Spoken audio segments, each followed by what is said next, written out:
नमस्कार दोस्तों, मैं हूं संजय राजन। हर दिन की तरह शुरू हो चुका है प्राइम डिबेट का हमारा खास कार्यक्रम।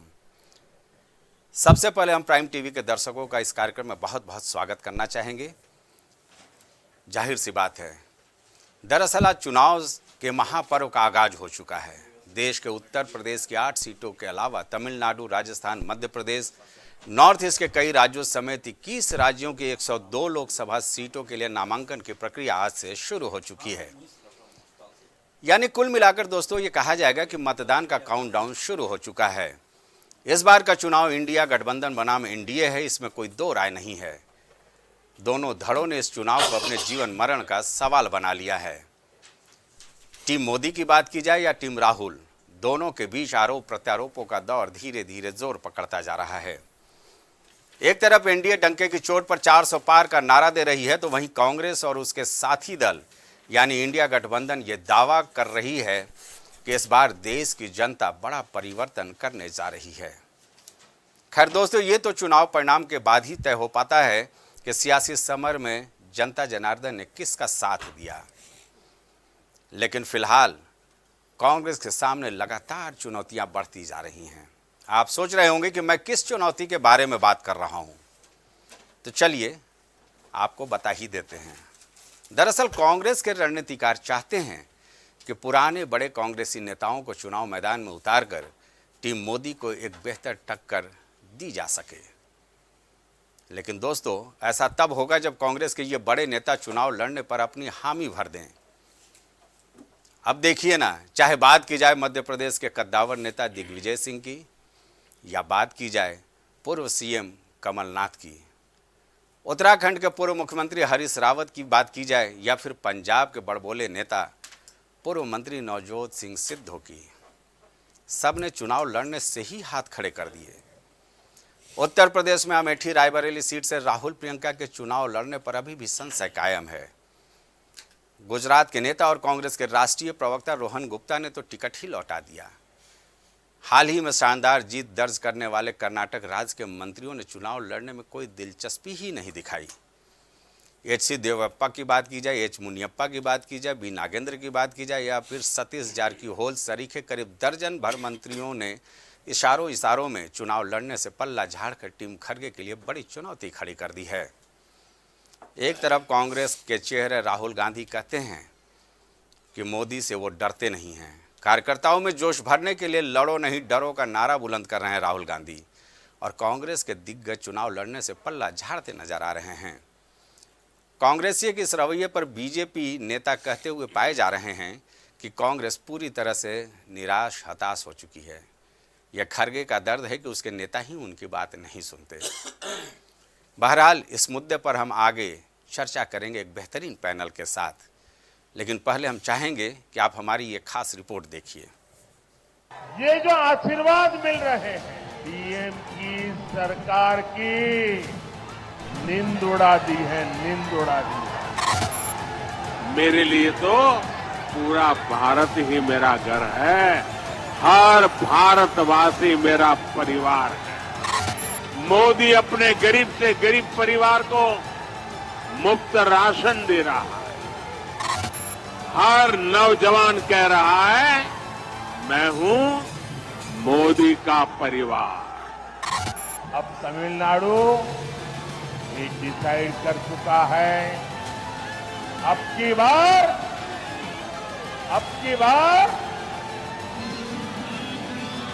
दूसरी तरफ उनके पास उनके अलावा कोई बीजेपी से लड़ाई लड़ने को तैयार नहीं हो पा रहा है। राहुल खुद सिस्टम में होने की बात करते हैं, लेकिन राहुल की पार्टी खुद सिस्टम से बाहर खड़ी दिखाई दे रही है। मैंने सिस्टम अंदर से देखा है, मैं समझता हूं सिस्टम को, इसलिए मोदी जी मुझसे डरते हैं। सब कुछ देखा है मैंने, सब समझता हूं। मैं अंदर बैठता था उसमें, सालों में अंदर बैठा हूं। कोई नहीं छुप सकता मुझसे, और मुझे दबा भी नहीं सकते हैं। तो जाहिर सी बात है, आपने देखा हमारी ये खास रिपोर्ट। एक एक कर बड़े दिग्गज नेता, एक तरफ कहा जाता है कांग्रेस और इंडिया गठबंधन की ओर से कि मोदी की शक्ति को केंद्र से उखाड़ फेंकना है।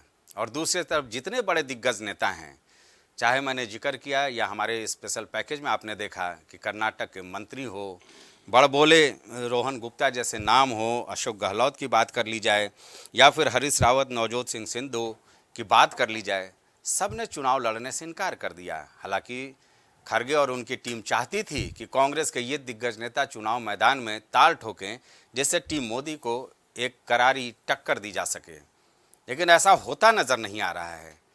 दरअसल कांग्रेस के रणनीतिकारों में कहीं ना कहीं इस बात को लेकर के एक हलचल है, एक खलबली मची हुई है कि आखिर इनके बड़े नेता क्यों चुनाव मैदान से बाहर होने का मन बना रहे हैं। अब देखिए ना, किसी ने हवाला दिया कि नए पीढ़ी जो हैं उनको मौका दिया जाना चाहिए, किसी ने कहा कि अब उम्र हो गई है, चुनाव वो नहीं लड़ सकते हैं। लेकिन ये वो दिग्गज नेता हैं जो हर मंच से मोदी सरकार को और एनडीए को कटघरे में खड़ा करने से चूकते नहीं हैं। दिग्विजय सिंह का आप बयान लगातार सुन सकते हैं कि किस तरह से वो आक्रामक तेवर में होते हैं, लेकिन जनता के बीच जाने से ये क्यों डर रहे हैं, ये लाख टके का सवाल है। और टीम खरगे के पास निश्चित तौर पर एक बड़ी चुनौती है। कुल मिलाकर ये मुद्दा काफ़ी गंभीर है। एक बेहतरीन पैनल के साथ हम इस चर्चा को आगे बढ़ाएंगे और अगले 1 घंटे तक जानने की कोशिश करेंगे कि आखिर कांग्रेस में ये बेचैनी क्यों है। हमारे साथ हमारे मेहमान जुड़ चुके हैं। सबसे पहले हम स्वागत करेंगे आशीष तिवारी का। बीजेपी के ये तेज़ तरार युवा प्रवक्ता हैं, हमारे साथ स्टूडियो में मौजूद हैं। हम बात करेंगे चंचल यादव की। समाजवादी पार्टी का ये बेहतरीन तरीके से पक्ष रखते हैं और नेता कांग्रेस हमारे साथ जुड़े हुए हैं मोहित दीक्षित जी, इनसे भी हम बात करेंगे चूँकि इन्हीं के दल से जुड़ा हुआ ये मुद्दा है। सैयद मोहम्मद तकी साहब आम आदमी पार्टी का पक्ष रखने के लिए हमारे साथ मौजूद हैं और वरिष्ठ पत्रकार सुनील त्रिपाठी जी का हम सहयोग करेंगे इस चर्चा को आगे बढ़ाने में। सबसे पहले मोहित के पास चलेंगे।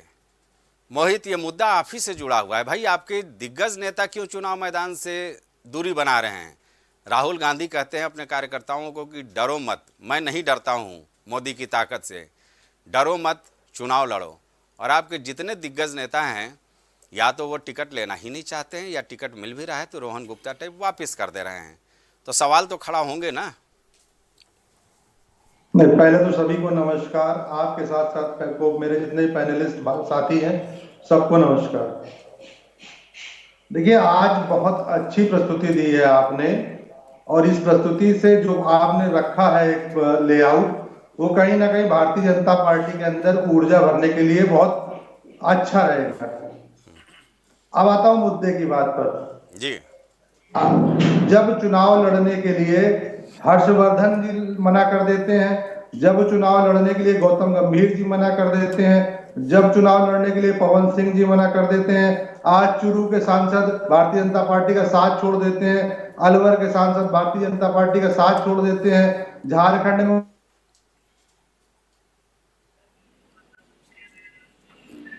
जी मोहित जी बोलें। मोहित जी की आवाज़ नहीं आ रही है हम तक। मोहित जी की आवाज़ ठीक की जाए। कोई नहीं, मोहित जी का हम पक्ष लेंगे, हालांकि मुद्दा यही था और इन्हीं से मैं। हाँ मोहित जी, आवाज आ रही है? जी जी, आवाज आ रही है? हाँ कंटिन्यू करें। हाँ, तो इतना जब भारतीय जनता पार्टी में आज भगदड़ मची हुई है, ये मुद्दा चर्चा का विषय ना होकर के एक मनगढ़ंत कहानी बनाई जा रही है। ना कांग्रेस पार्टी की कोई लिस्ट जारी हुई, ना किसी प्रत्याशी ने अभी अधिकृत रूप से कहा कि वो चुनाव नहीं लड़ेगा। उसके बाद भी हम इतना गंभीर चिंतन करें कि कांग्रेस पार्टी के लोग जो भारतीय जनता पार्टी की नीतियों से, नरेंद्र मोदी की नीतियों से पुरजोर विरोध करते हैं, लगातार 2019 तक चुनाव लड़ते आए हैं, वो चुनाव लड़ने को मना कर रहे हैं। मेरे पास तो ऐसा कोई किसी का वक्तव्य नहीं है, ना कोई जानकारी है कि कोई चुनाव लड़ने को इच्छुक नहीं है। रही बात सोनिया गांधी जी की, सोनिया गांधी जी आज तक खुद हिंदुस्तान में कोई चुनाव हारी नहीं है, चाहे सुषमा स्वराज जी आकर के सर मुड़ाने के लिए उनके खिलाफ खड़ी हो जाए। सोनिया गांधी आज उम्र के उस दहलीज पे हैं, उनकी जो स्वास्थ्य कारण है वो कहीं ना कहीं 5 साल तक किसी लोकसभा का। अरे भाई, तो राहुल प्रियंका तो आएंगे ना मेठी रायबरेली से। हम उम्मीद तो नहीं, करें ना। हमसे मुझसे मुझसे ज्यादा आपके पास जानकारियां हैं। उम्मीद करने की उम्मीद तो हमारी तब तक रहेगी ना जब तक लिस्ट नहीं जारी होगी। अगर आप एक मनगढ़ंत कहानी पर बैठ करके चर्चा करवाएंगे अच्छा ठीक है, और ठीक है। मेरा पक्ष जानने की कोशिश करेंगे। मोहित जी, मैं यहाँ जरा प्रतिकार करना चाहूंगा। ये मनगढ़ंत कहानी नहीं है भाई, किस नेता का आप ये हकीकत है। आपने नहीं बिल्कुल बिल्कुल हकीकत है। मैं आपको जानकारी दे दूं, शायद आप नहीं जानते हैं, नहीं, अशोक गहलोत जी ने मैं चुनाव विरोध लड़ने से कराता मना हूं। किया। उन्होंने अपने बेटे वैभव गहलोत को चुनाव मैदान में उतारने का मन बनाया। नहीं मैं विरोध हरीश नहीं रावत जी करता की हूं, बात ऐसा की जाए, वो क्यों अपने करता? बेटे आनंद को नहीं, चुनाव हरीश लड़ाने के रावत पक्ष जी- में है। हरीश हालांकि रावत अभी जी की बात घोषित अलग नहीं हुआ है। नहीं आपने इतनी दूसरा लंबी पेज- दूसरा आपने दूसरा पक्ष हर्षवर्धन मोहित जी का सुन नाम लीजिए, लिया? फिर जवाब दे आपने दीजिएगा। जयंत सिन्हा जी का नाम लिया जी। मोहित जी, दूसरा पक्ष सुन लीजिए। दरअसल नहीं, बात तो लड़ाई आपने- आपको आपको लड़ना इतनी है देर- टीम आपको मोदी इतनी की देर मैंने ताकत सुना। से। सुनिए, नहीं मैंने इतनी देर आपको सुना, आपको टोकना है क्योंकि आपको धारा प्रवाह बोल करके आपको अपनी अरे बात कहते मोहित जी, निकल मेरी जाना बात है। सुन लेंगे आप? मैं कह रहा हूं नहीं, कि मुझे भी आपको जवाब देने का आपको मौका टीम दीजिए मोदी ना। से टक्कर लेना है, वो तो सत्ता में है ही। मुझे तो लग रहा मुझे मीडिया से भी टक्कर लेना है। हाँ जी, बताएं। चलिए, मीडिया को टक्कर ले लीजिए, ये आरोप सुनने की आदत हो गई है। आपसे भी टक्कर लेना है। हकीकत बताएंगे तो आप कहेंगे ही। हाँ चलिए। नहीं हकीकत क्या हर्षवर्धन जी की हकीकत नहीं है, गौतम गंभीर जी की हकीकत नहीं है, पवन सिंह ने टिकट वापस किया हकीकत नहीं, जयंत सिन्हा हकीकत नहीं है। ये आज मुख्य सचेतक भारतीय जनता पार्टी के झारखंड उनको के बीजेपी, मोहित जी इसीलिए बोलता हूँ कि थोड़ा अध्ययन कर लेंगे तो ये पता चल जाएगा कि भारतीय जनता पार्टी उनको खुद टिकट नहीं दे रही थी इस बार। नहीं अब आप चित्र भी मेरी पट भी मेरी करेंगे। नहीं, आपको जानकारी दे दें थोड़ा सा। नहीं मुझे पूरी जानकारी है, आपको पास केवल कांग्रेस की जानकारी रहती है। सबसे बड़ी बात तो ये है, भारतीय जनता पार्टी की जानकारी आप छुपा जाते हैं। नहीं, भारतीय जनता पार्टी की भी पूरी जानकारी है, मैं बता रहा हूँ। अभी चर्चा आगे चलेगी। जरा मेरा सवाल देख लीजिए, पहले आप अपना जवाब दीजिए, फिर मैं वो आशीष से जवाब ले लूंगा बीजेपी को लेकर। नहीं इतनी देर से आपने पूरा एक प्रायोजन तैयार किया, उसमें कहीं भारतीय जनता पार्टी के किसी भी नेता का किसी भी प्रतिकार का अब लेने जाएंगे। मेरी बात आपने कौन सी अभी आशीष जी को आ जाने दीजिए ना भाई, उनसे सवाल जब पूछूंगा तो आप देख लेना। ये आप बताइए ना, आपने अपनी प्रस्तुति इतनी लंबी दी। हमने बोला कि जो नाम हमने घोषित किए हैं इनमें से किसी को टिकट मिल जाएगा तो संजय राजन डिबेट करना छोड़ देगा। नहीं संजय राजन जी डिबेट करना छोड़ दे या ना करें, लेकिन संजय राजन जी ये 15 मिनट प्रायोजित वो देते हैं कोई अपना संक्षेप में प्रस्तावना, तो उस प्रस्तावना को एक पार्टी पे लाकर केंद्रित कर देते हैं, तो कहीं ना कहीं संजय राजन जी की मंशा दिख जाती है। अच्छा, हाँ ठीक है। ये आरोप हम लोग झेलते थक गए हैं। जो हकीकत बताओगे आशीष, चलो। अगर उस प्रस्तावना को 15 मिनट की फिर से चला दें, मैं आपको बताऊं संजय जी, कांग्रेस का फ्रस्ट्रेशन आप समझिए। कांग्रेस इस समय बहुत ज्यादा फ्रस्ट्रेशन के दौर से गुजर रही है। सबसे पहले तो आप ये, अरे भाई रुक जाइए, पहले चरण में मोहित सबको शामिल दीक्षित जी, तो आपका दिख रहा है। दीक्षित जी, आपके समय में नहीं बोला हूँ। मोहित जी आपको म्यूट कराइए। मोहित जी आपको पूरा मौका मिलेगा। पहले चरण में सबको शामिल कर ले। हाँ चलिए आशीष, नहीं पहले चरण में शामिल कर ले, फिर आपको पूरा मौका देंगे भाई। आशीष सुना आपने भाई, मोहित जी का ये आरोप है कि बीजेपी के कई नेता भी इस श्रेणी में आते हैं जो कांग्रेस के दिग्गज चुनाव मैदान से बाहर हैं। चलिए जवाब कौन सा कोई नेता इन्होंने बता दे मुझे, कौन से ऐसे नेता हैं?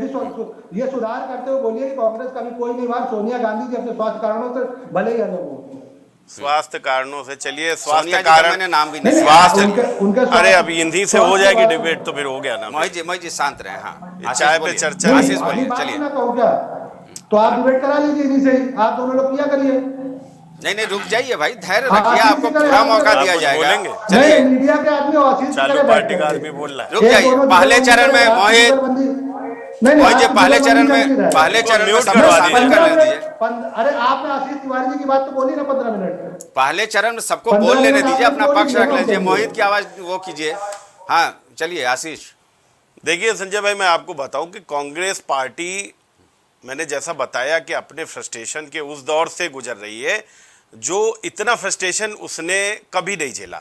और निश्चित तौर पर इतने सालों तक जो कुशासन करती हुई पार्टी, जिसने अपना कुशासन करा भारत के ऊपर, उसको जब शासन से बाहर कर दिया गया है तो निश्चित तौर पर काफ़ी लंबा समय हो गया है, इन्होंने कोई स्वाद नहीं चखा सत्ता का, तो इन लोगों के डिस्टर्ब होने का लॉजिक है।